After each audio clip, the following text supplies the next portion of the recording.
استاد جان یک سوال داشتم. جوانی که یک دختر رو دوست دارد به خانه پدرش رود، پدر و مادر دختر راضی نشود، پدر و مادر دختر گوید که اگر همین جوان را گیری تو بر من آق، همین دختر آق می شود؟ نه، آق نمی شود. پدر و مادر حق ندارد که فرزند خود را مجبوراً به نکاح دیگر کسی که نمیخواهد دهد.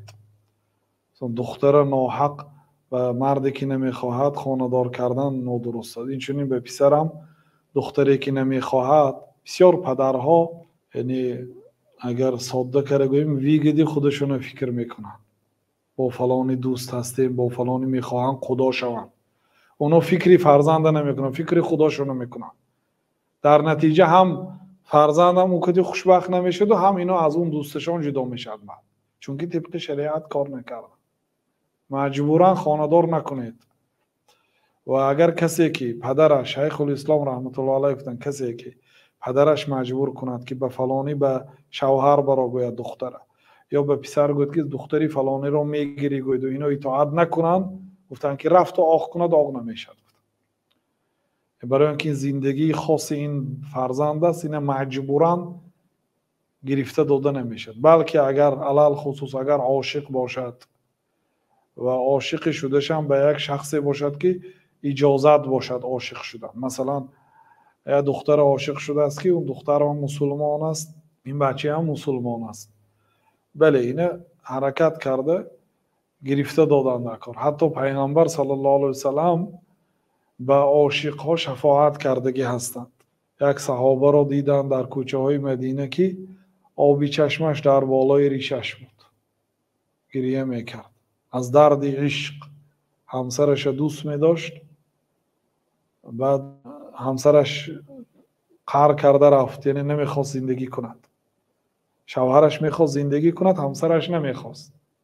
بنابراین پیامبر صلی الله علیه و سلم به نزد زنش رفتن، چون که این دوست می داشت، یعنی عاشق بود. رفتن شفاعت کردن، گفتن که چی میشد که به نزدش برگردی؟ یعنی پیشنهاد کردن خوب میشد که به نزدش برگردی؟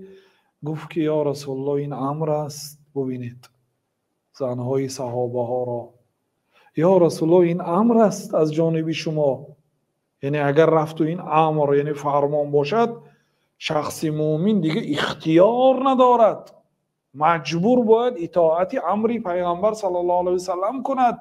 بنابراین گفت یا رسول این امر است. گفتن که لا بل اشفع، این امر نیست، این شفاعت است. گفتن یعنی من شفاعت میکنم.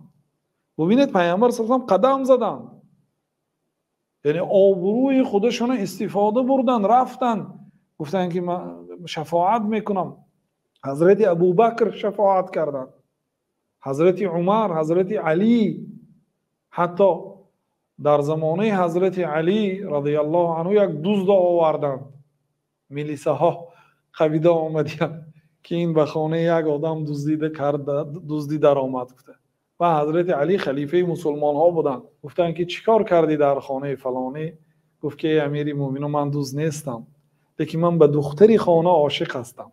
بعد پدرش فریاد کردن، شفاعت کردن که همین دختر برای همین بچه ده. گفته یا پادشاهی مسلمان ها ما بین دو عاشق در آمدن.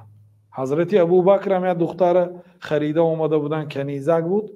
میبینن که یک آهنگی با یک آهنگی درد ناله شعر میخوند آیدی یک دوست داشتهش. او زمان غلامداری بود، او در خانه دیگر خواجه اش بود و همسایه خواجه و عاشق شده بود است. بعد اون خواجه اینه میگیرد میفروشد، سوداگرها از دیگر کشور میبرن به دیگر کشور میفروشن.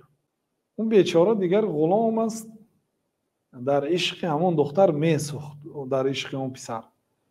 و حضرت ابوبکر گفتن که کی است اون بچه که دربارش شعر میخوانی؟ گفت فلانی همین خیل عاشق شده بودم. گفته وقتی که نقل کرد حضرت ابوبکر رضی الله عنه دختر آزاد کرده، اون بچه فریاد کرده به زنی دادن.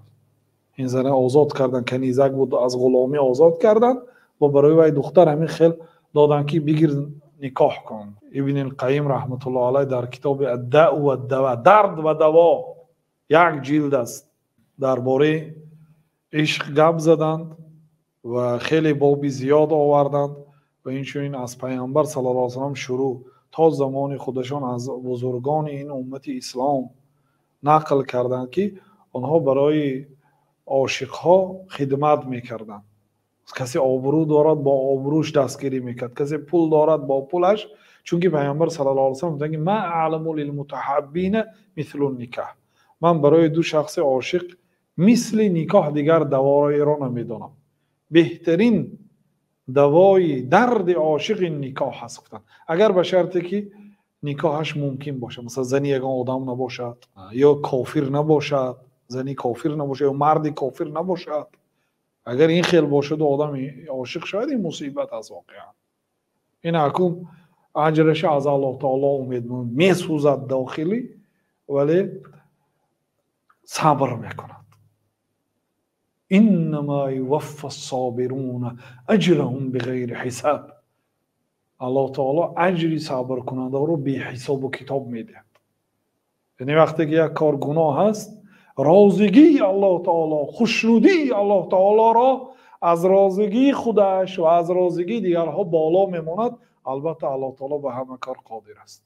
الله تعالی برایش خوشبختی دنیا و آخرت میده، ولی عذاب میکشد و این دنیا خودش عذاب است، مشقت است، ولی ان شاء الله عاقبت نیک دارد. بله.